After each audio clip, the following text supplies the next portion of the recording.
what can you say about the first episode back? Like, I imagine it has been a very difficult process to write and to do that, but like. It's definitely our tribute episode to Luke and to Fred, and it's a kind of a standalone episode. It's almost like a prologue to the rest of the season.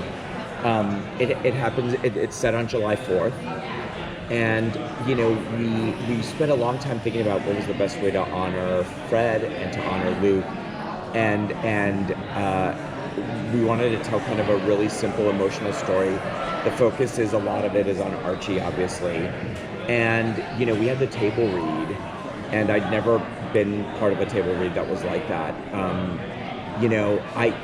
I had when I first heard about Luke, I heard in the morning, and then it really hit me that night, and I got really emotional.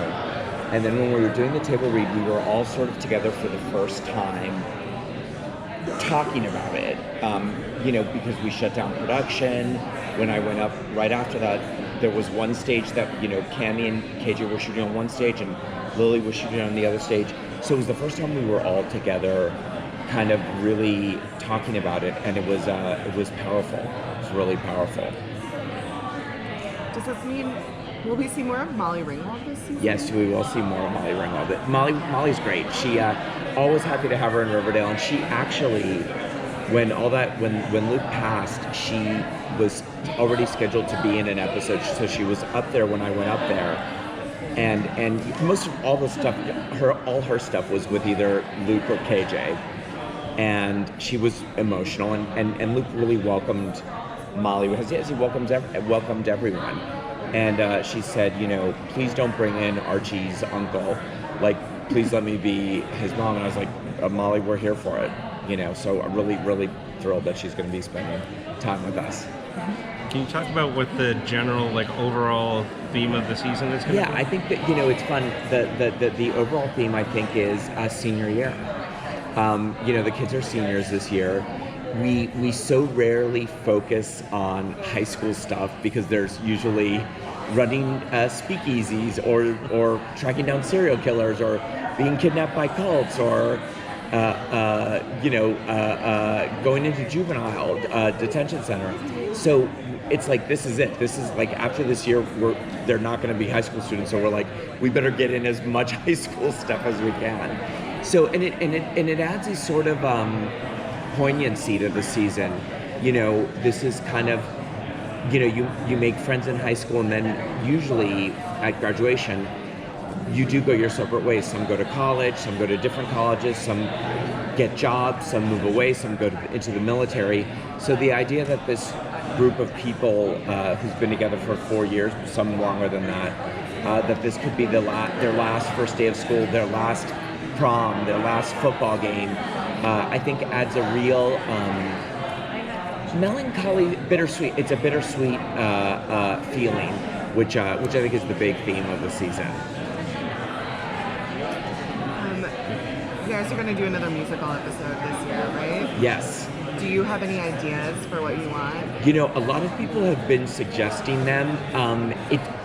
Not really. I mean, we usually do it in the second half of the season, and it's tricky because we've got to find the right musical that has the right kinds of songs and that fits in with whatever stories we're telling.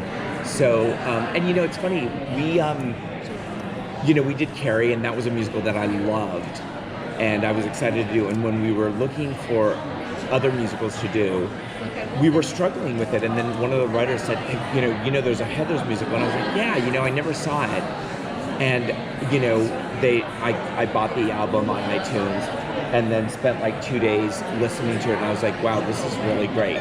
So it has to be like that. But the goal for sure is to do another musical. I think it'd be fun. Musical episodes are always so popular. So Carrie is your favorite? Well, no, it's funny. I thought we really set the bar high with Carrie, but in a weird way, I think Heathers topped it. And what was nice is both Carrie and Heathers was set in high school. Both those stories were set in high school. So the songs were written for teenagers and they were about teen angst. So that was what was really happy. I guess, when I think about that, it's like maybe, I know Mean Girls is on Broadway, and there are other high school musicals that like that we could look at. I love them both, actually. They were both great. Yeah, good. Upcoming season, can we see them in college? I mean, is that... That's a really good question. You mean in season 5? Yeah. We talked about that. We've talked about that option. I mean, it's funny. Not that Riverdale is reality, right? But the logical thing is they'd probably go to different colleges. Some would go to community college. Right. Some might stay in Riverdale, but they'd be kind of scattered. So we've started to have conversations about that a little bit. But I think right now the focus is on launching season 4. Right. But I guess anything's possible. What kind of trends they are dealing with? Yeah, there's always going to be a mystery or a noir or a pulp crime element to it, and there is, in the finale we did a flash forward, and the first half of the season is going to be kind of like building up to that evening and the events of that evening, and we're going to almost every episode end with another flash forward that fills in another piece of that mystery.